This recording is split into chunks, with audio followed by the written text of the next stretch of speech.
네, 안녕하십니까. 신바람 국어교실의 신바람입니다. 한 권으로 시작하기 이어서 소설에 대해서 배우고 있는데요. 오늘 두 번째 시간 인물에 대해서 배워보는 시간을 갖도록 하겠습니다. 대답은 열심히 해야 됩니다. 알았죠? 네. 자, 봅시다. 여기서 인물이라고 했는데요.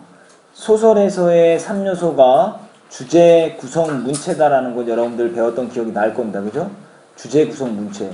그 중에 구성의 3요소 중에서 인물, 사건, 배경 기억나죠? 그 인물에 대해서 배워보는 겁니다. 인물이라는 건 뭐냐? 자, 한번 봅시다. 인물이라는 건 작품 속에 등장하는 사람이다. 그리고 소설에서 꼭 있어야 되는 게 사건이 있어야 된다 그랬죠? 사건을 이끌어가는 주체다. 그런데 작가에 의해서 새롭게 창조됐다. 만들어진 것이다. 인물이라는 것은 이 정도로 알아두시고요. 인물의 유형이 가장 중요합니다. 인물의 유형이 중요한데요. 인물의 유형, 인물의 모습이 어떠한 기준을 두느냐에 따라서 크게 네 가지 정도로 나눌 수 있습니다. 비중이 어떠냐, 그리고 역할이 어떠냐, 성격이 변화하느냐 안 하느냐, 집단의 대표성을 띠느냐 띠지 않느냐, 이렇게 네 가지로 나눌 수 있는데요. 비중이 있다 그러면 그걸 보고 우리 뭐라고 하냐, 중심 인물, 흔히 말하는 주인공이다라고 생각하면 된다죠. 비중이 있다라는 건 주인공이다 생각하면 되시고요. 두 번째, 주변 인물은 여러분들 주연이 있으면 뭐가 있죠? 조연이 있죠. 그걸 생각하시면 됩니다. 보조적인 역할을 하는 사람이다. 그거 알아두시면 되고요. 역할에 따른 인물의 유형은 주동 인물이라는 건 주인공하고 비슷한 겁니다. 이야기의 중심에서 사건을 주도하고 작가가 말하고자 하는 주제를 보여주는 인물이다. 반동 인물은 뭡니까? 주인공과 대립과 갈등을 일으키는 인물이에요. 알겠죠? 주인공과 대립과 갈등을 일으키는 인물이다라는 거 기억해 두시면 됩니다. 요거하고 요거 두 개는 좀 겹쳐지는 부분이 있습니다. 근데 성격 변화에 따른 인물 유형 보도록 하죠. 성격이 변화하냐 변화하지 않냐. 성격이 변한다 그럼 입체적 인물이다. 사건 전개가 이루어짐에 따라서 성격이 변하는 인물이고, 평면적 인물이라 하면 처음부터 끝까지 성격이 변하지 않는 인물이다라는 거. 그리고 마지막 네 번째 기준은요, 집단의 대표성이라고 그랬습니다. 집단의 대표성을 띠고 있느냐 없느냐. 여러분들 생각해보세요. 조직폭력배 이러면 여러분들 머릿속에 떠올라요 안 떠올라요? 떠오르죠. 머리 짧고요, 막 몸은 막 퉁퉁하고요, 그죠? 얼굴에 막 상처 있고요, 검은 정장 입고 다니고요, 그죠? 조직폭력배의 모습이 이렇게 떠오르죠. 모범생은요? 모범생 떠올라요 안 떠올라요? 떠오르죠. 어떤 가방은 항상 무겁고, 그죠? 가방은 항상 무겁고 두꺼운 돋보기 안경 쓰고 있고요, 그죠? 머리는 단정하게 자르고 있고요, 신라 주머니 들고 다니고요, 그죠? 공부 열심히 하고, 이런 이미지가 떠오르죠. 그렇게 어떠한 인물을 봤을 때 그 인물이 어떠한 계층을 대표하는 거예요. 원재웅이라는 학생이 있습니다. 원재웅 딱 떠오르면 어떤 학생들이 떠오릅니까? 불량 청소년들이 떠오르지 않나요? 말 안 듣고 장난치고 개구장이, 물론 불량이라는 게 정말 이게 불량스럽다 이런 게 아니라요, 개구장이 장난치고 이런 거 있죠. 그럼 재웅이는 뭡니까? 재웅이라는 인물이지만 동시에 집단의 대표성을 띠는 전형적인 인물이다. 그 집단의 대표성을 띠면 특정 세대를 대표하거나 어떤 계층이나 직업, 특정 세대를 대표하는 특성을 지니고 있는 인물이면 그 인물은 전형적인 인물이다. 하지만 어떠한 특성, 범주 안에, 어떠한 틀 안에 넣을 수 없으면 그것은 개성적 인물이다. 개성적 인물.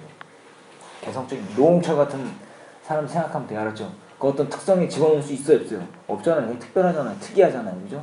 그런 사람들을 우리가 개성적 인물이다라고 생각하면 된다. 근데 여러분들, 이 인물의 유형을 잘 파악을 해야지만 이 소설에서 이 사람이 중심 인물인지 아니면 주변 인물인지 아니면 주동 인물인지 반동 인물인지를 파악을 하고요, 성격이 변하는지 변하지 않는지, 어떤 계층을 대표하고 있는지 그렇지 않은지를 파악할 수 있습니다. 이거 굉장히 중요합니다. 알았죠? 인물이 어쨌든 사건을 일으키는 거예요. 그렇죠? 물건이 사건을 일으키는 게 아니잖아요. 인물이 사건을 일으키는 거니까 그거 잘 기억해 두십시오. 또 하나, 인물의 성격을 제시하는 방법이 두 가지가 있다. 성격을 제시하는 방법이 두 가지가 있는데, 하나는 뭐냐면 직접 제시, 말하기라고 하고요, 하나는 간접 제시, 보여주기라고 하는데, 직접 제시를 우리가 뭐라 그러냐면 직접 말하는 거기 때문에 텔링 기법이라고 이야기합니다. 텔링이라고 이야기하고요, 보여주기, 간접 제시는요 쇼잉 기법이라고 이야기합니다. 영어 시간에 배웠던 단어들이니까 어렵지 않죠? 말하고 보여주는 겁니다. 자, 그럼 보십시오. 선생님이 원재웅 학생의 성격을 제시합니다. 원재웅 학생은 길 가다가 길을 가다가요 떨어져 있는 쓰레기를 보고 그 쓰레기를 주웠습니다. 그러면 그 원재영 학생의 성격을 알 수 있어요 없어요? 있죠. 쓰레기를 주웠다는 건 어떻습니까? 착하고 성실하다는 거죠. 그럼 그거 직접 말했습니까? 아니면 보여줬습니까? 그렇지, 그게 보여줍니다. 재용이는 착하고 성실하다 이렇게 말하는 것이 직접 제시입니다. 알겠죠? 자 그럼 보세요. 직접 제시에서 보니까 작가가 인물의 성격이나 심리를 직접 설명하는 방법. 직접 설명한다. 이게 바로 텔링 기법이라고 하고요. 쇼잉 간접 제시 보여주기는 인물의 행동이나 버릇, 대화, 겉모습 이런 것들을 통해서 독자가 미루어서 짐작하도록 하는 방법이다. 행동이나 대화다. 잘 기억해 주세요. 간접 제시의 중요한 방법은 대화나 뭐를 통해서? 행동으로. 물론 겉모습, 버릇 이런 거를 통해서 나타날 수 있지만 주요하게 나타나는 것은 대화나 행동을 통해서 그 사람의 성격이 드러난다는 거 기억해 두시길 바랍니다. 자 그럼 바로 넘어갈게요. 자, 그렇게 다 있죠? 이제 바로 넘어갑니다. 이제 여기서는 여러분들이 뭐를 중요하게 생각하면서 읽어야 됩니까? 인물의 성격, 인물의 유형 이런 것들을 생각해 보십시오. 알겠죠? 자 갑니다. 흥부 놀부 이야기 알죠? 그것 소설로 바꿨습니다. 심술보 터진 놀부. 내 이놈 흥부야 내가 듣자니 네가 요즘 밤이슬을 맞아가며 못된 짓을 하고 다닌다면서 밤이슬을 맞아가며 못된 짓을 한다. 이게 뭐를 한다? 도둑질한다. 도둑질한다라는 의미입니다. 쓰세요. 도둑질한다라는 의미예요. 밤이슬 맞아가면서 못된 짓을 한다면서 형님 그게 무슨 말씀이십니까? 이 모든 것이 다 고마우신 조상님의 음덕과 형님의 넓으신 보살핌 덕분에 얻어 누리게 된 복인걸요. 이렇게 지금 흥부가 놀부의 말에 대꾸했습니다. 자 계속 갑니다. 흥부는 기억으로 묶으세요. 여기 기억으로 묶었죠? 흥부는 이거 보고 그대로 따라오면 됩니다. 기억으로 묶으시고요. 벌써 그 형 놀부의 성깔과 속셈을 아는 터라 놀부의 그런 엉뚱한 시비조 다그침에 비위가 상하지 않도록 진심을 다하여 고분고분 대답하여 나갔다. 니은 고분고분 대답하여 나갔다. 이거는 성격을 제시했죠. 어떻게 제시했습니까? 간접 제시입니까? 직접 제시입니까? 고분고분 대답하여 나갔다. 간접 제시. 행동을 보여. 간접 제시. 간접 제시라고 좀 적으시고 성격을 어떻게? 이거를 간접 제시했다는 거.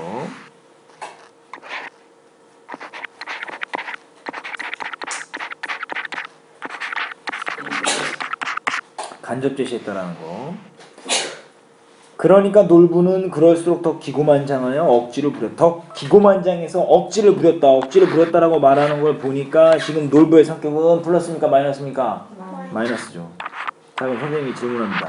그럼 여기서 중심 인물은 누굽니까? 놀부하고 흥부죠. 흥부하고 놀부죠. 그죠?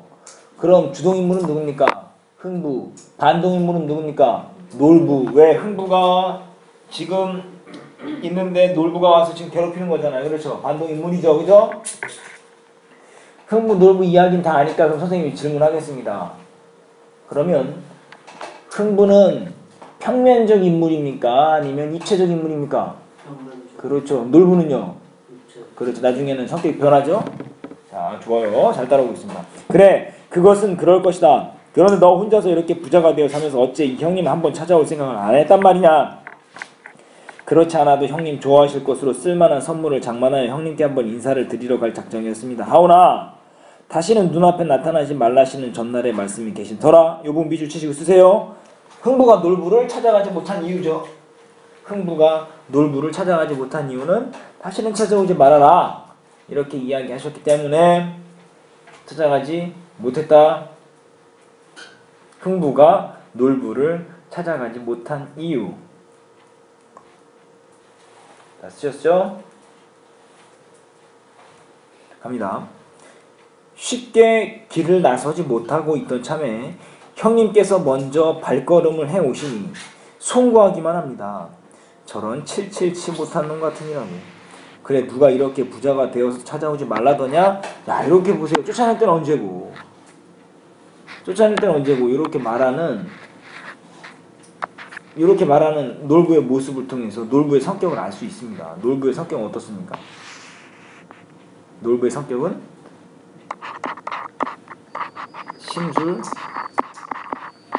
심술이 많다죠. 여러분들이 흥부가 되어보십시오. 흥부가 된 상황에서 놀부가 와서 이렇게 땡깡 부리면 여러분들 화낼까요? 아니면 반길까요? 이렇게 흥부처럼 반겨줄 수 있어요? 없어요? 없죠? 쫓아낼 때는 언제 오죠? 계속 갑니다. 하여튼 기왕 이 형님이 좋아할 선물을 장만해 올 생각이었다니 말이다만 내가 원하는 것이면 무엇이든 주겠느냐? 말씀만 하십시오. 제 하나뿐인 형님인데 무엇이든 못 드리겠습니까? 지금 계속해서 지금 이런 대화를 통해서 흥부와 놀부의 성격이 계속해서 드러나고 있죠? 흥부는 자기를 괴롭히고 쫓아냈던 형님을 원망하지 않고 선물까지 주고 있죠? 그렇다면 자기가 박힌 문갑을 내게 주겠느냐? 들이다 마다요. 듣자니 저기 윗목에 있는 옷장이 매우 값진 물건이라는 소문던데 과연 그렇구나. 내 영수 선물로 저것도 주겠느냐? 화초장 말씀이십니까? 물론 그렇죠. 아까 들어오다 보니 마루벽에 걸려있는 모란 꽃 그림이 썩 좋더구나. 그것도 주겠느냐? 놀부는 먼저 눈에 띄는 대로 무엇이든지 마구 내놓으라고 하였고 놀부는 그때마다 그것을 즐겁게 허락하였다. 놀부는 심술궂게 계속해서 선물을 뺏어가죠. 선물이라는 말로 계속해서 물건을 빼앗아가죠. 그런데 흥부는 그걸 뭐합니까? 계속해서 받아줘요? 안 받아줘요? 받아주고. 그러니까 성격이 어때요? 차이점이 있죠. 대조적인 성격. 놀부와 흥부의 대조적인 성격이다라는 거 필기 한번 해보십시오. 놀부는 마이너스, 흥부는 플러스. 놀부는 욕심쟁이, 흥부는 뭐예요? 착하고 선한 사람. 이렇게 나오는 거죠. 자, 필기 잘 하십시오.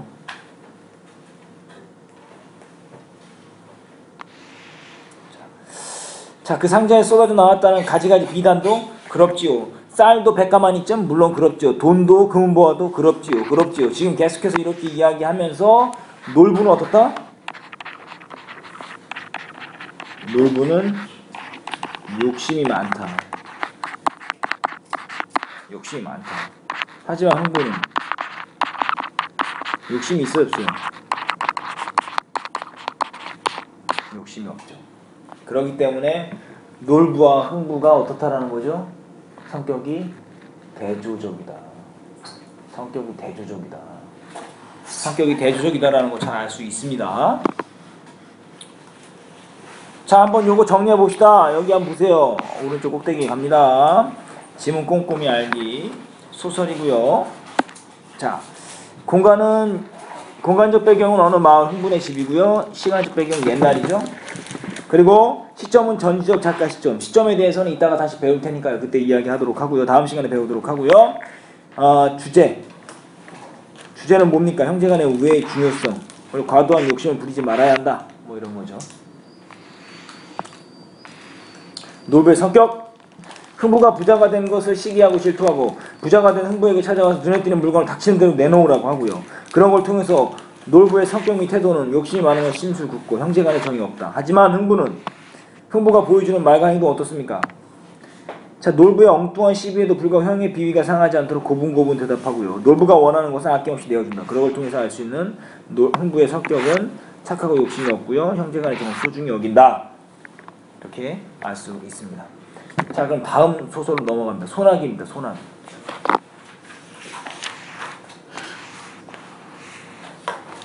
소나기. 항상 문학작품에서 선생님이 이야기했죠. 문학작품에서 제목은 중요한 역할입니다. 중요한 키입니다. 중요한 핵심 사항인데요.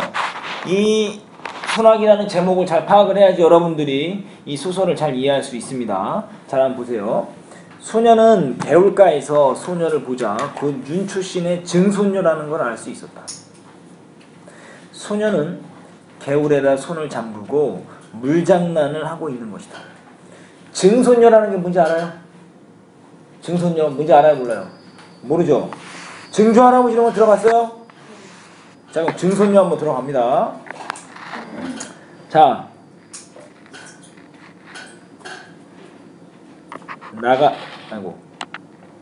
나가 있죠? 나가 있습니다. 나가.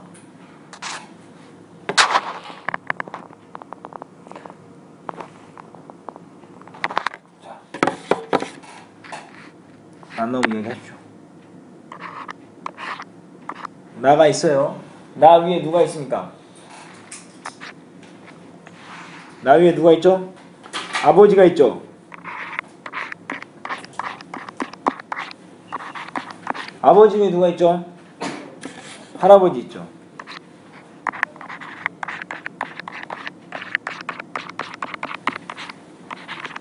할아버지에게도 아버지가 있습니까? 없습니까? 그걸 나의 기준에서 뭐라고 부릅니까? 그렇죠.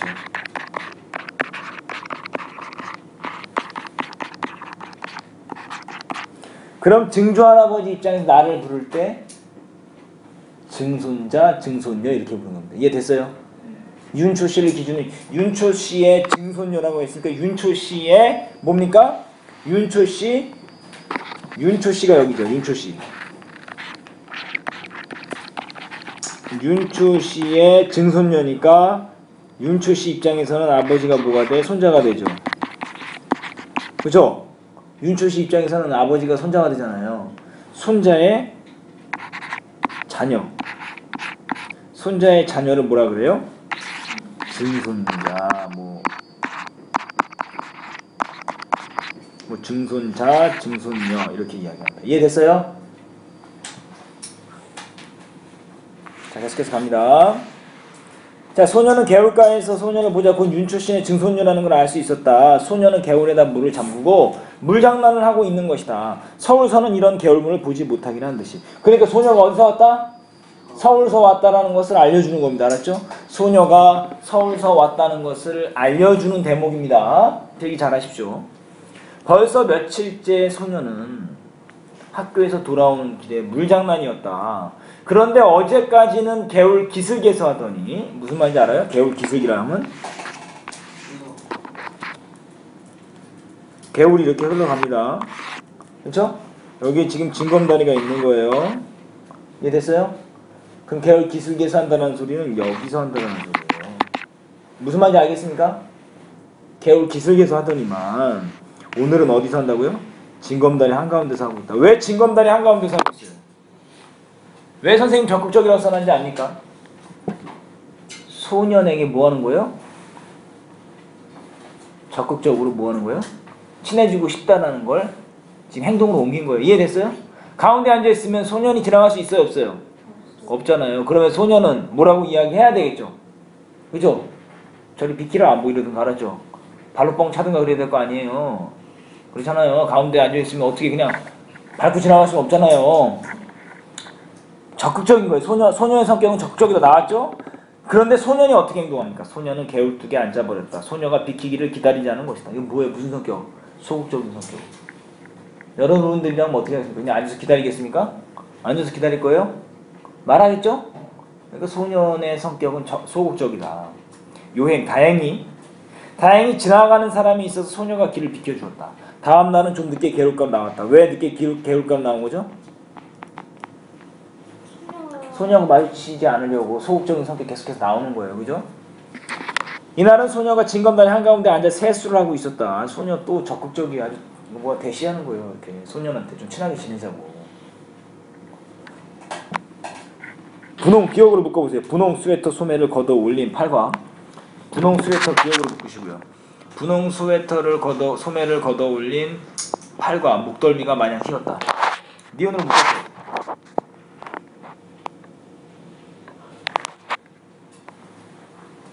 여기 기억 니온으로 묶었죠? 여기 거기에서 뭐라고 씁니까? 여기 역시도 시골에 살면 팔과 목덜미가 힐까요? 거물까요? 아무래도 좀 거물 가능성이 높죠? 그죠? 소녀가 서울에서 왔다는 것을 알려주는 겁니다. 한참 세수를 하고 나더니 이번에는 물속을 빤히 들여다본다. 얼굴이라도 비추어 보는 것이라. 갑자기 물을 움켜낸다. 고기 새끼라도 지나가는 듯. 소년이 개울뚝에 앉아있는 걸 아는지 모르는지 그냥 날쌔게 물만 움켜낸다. 그러나 번번이 허탕이다. 그래도 재미있는 양 자꾸 물만 움킨다. 어제처럼 개울을 건너는 사람이 있어야 길을 비킬 모양이다. 그러다가 소녀가 물속에서 무엇을 하나 집어낸다. 하얀 조약돌이었다. 그러고는 벌떡 일어나 팔짝팔짝 징검다리를 뛰어 다 건너간다. 다 건너가더니만 획 뒤로 돌았으면 이 바보! 조약돌이 날아갔다. 왜 소년한테 돌을 던지면서 바보라 그랬을까요? 왜 바보라 그랬을까? 자기의 마음을 몰라주는 것에 대한 뭡니까? 투정이죠. 그죠? 자기의 마음을 몰라주는 것에 대한 투정이에요. 이 바보라는 의미 잘 기억해 두세요. 자기의 마음을 몰라주는 것에 대한 투정이에요. 잘 적어놓으세요. 자신의 마음, 소녀의 마음을 몰라주는 것에 대한 투정이다.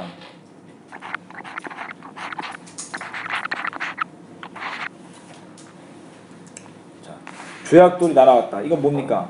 소년에 대한 관심이죠. 소년에 대한 관심. 그 관심은 뭐 한 거예요? 표현하는 거예요. 소년에 대한 관심의 표현이다. 소년은 저도 모르게 계속 가봅시다. 소년은 저도 모르게 벌떡 일어섰다. 왜 놀라운 거죠? 깜짝 놀란 거죠? 그죠? 갑자기 돌을 던진 거야. 돌 맞으면 어떻게 돼? 아프잖아요. 단발머리를 나풀거리며 소녀가 막 달린다. 갈밭 사이길로 들어섰다. 뒤에는 청량한 가을 햇살 아래 빛나는 갈꽃뿐. 이제 저쯤 갈밭머리로 소녀가 나타났으리라. 꽤 오랜 시간이 지났다고 생각됐다. 그런데도 소녀는 나타나지 않는다. 발도둠을 했다. 발도둠. 왜 발도둠한 거예요? 발도둠이 뭔지 알죠? 발이 이렇게 있으면요. 발이 이렇게 있잖아요. 이거를 발 뒤꿈치를 확 드는 거예요. 무슨 말인지 알겠어요? 발이 이렇게 있으면 이걸 이렇게 딱 드는 거예요. 왜? 소녀가 어디 갔나 하고 찾아보는 거지. 그게 뭡니까? 바로 소녀에 대한 관심. 소녀에 대한 관심.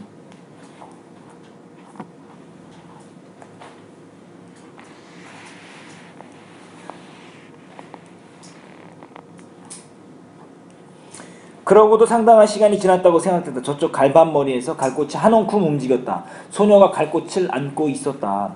그리고 이제는 천천한 걸음이었다. 유난히 맑은 가을 햇살이 소녀의 갈꽃머리에서 반짝거렸다. 소녀 아닌 갈꽃이 들길을 걸어가는 것만 같았다. 소녀는 갈꽃이 아주 보이지 않게 되기까지 그대로 서 있었다. 뭡니까? 아쉬움이죠. 소녀와 헤어지는 것에 대한 아쉬움이죠. 그러니까 알고 봤더니 소년도 소녀에게 관심이 있었어요? 없었어요? 있었던 거예요. 빨리 필기 잘하시죠. 문득 소녀가 던진 조약돌을 내려다보았다. 물기가 거쳐 있었다. 소녀는 밑줄 치세요. 소녀는 조약돌을 집어 주머니에 넣었다. 밑줄. 소녀에 대한 뭡니까? 관심이에요. 소녀에 대한 관심. 소녀에 대한 관심. 다음 날부터 좀 더 늦게 개울가로 나왔다. 소녀의 그림자가 배지 않았다. 다행이었다. 그런데 이상한 일이었다. 소녀의 그림자가 배지 않는 날이 계속될수록 소년의 가슴 한구석 어딘가에는 허전함이 자리 잡는 것이다. 허전함. 왜 허전함? 소년도 소녀에게 뭐가 있다? 관심이 있다. 주머니 속 조약돌을 주무르는 버릇이 생겼다. 소녀를 그리워하는 마음이다. 소녀를 그리워하는 마음이다. 그러니까 지금 소년과 중심인물 누굽니까? 중심인물 누구죠? 소년과 소녀죠. 단독인물 있어요? 없죠. 갈등은 크게 나타나지 않습니다. 이 소년과 소녀는 이렇게 해서 나중에 놀러가요. 산으로 놀러가는데 소녀의 몸이 워낙 약합니다. 약한데 갑자기 소나기가 와서 소녀가 병이 들어서 나중에 죽어요. 근데 죽을 때 소녀가 자기를 묻을 때 내가 입고 있던 옷을 그대로 입혀서 묻어달라고 이야기합니다. 왜냐하면 소년과 물이 부른 도랑을 건널 때 소년이 소녀를 업었거든요. 근데 그때 흙탕물이 옷에 묻었어요. 얼룩이. 근데 그 얼룩, 그러니까 뭡니까?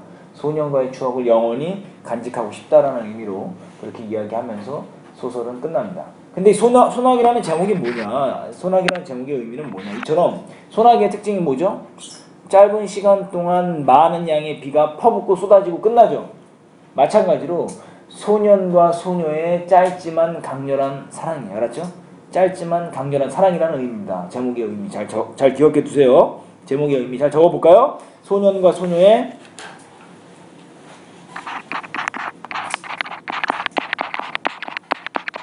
짧지만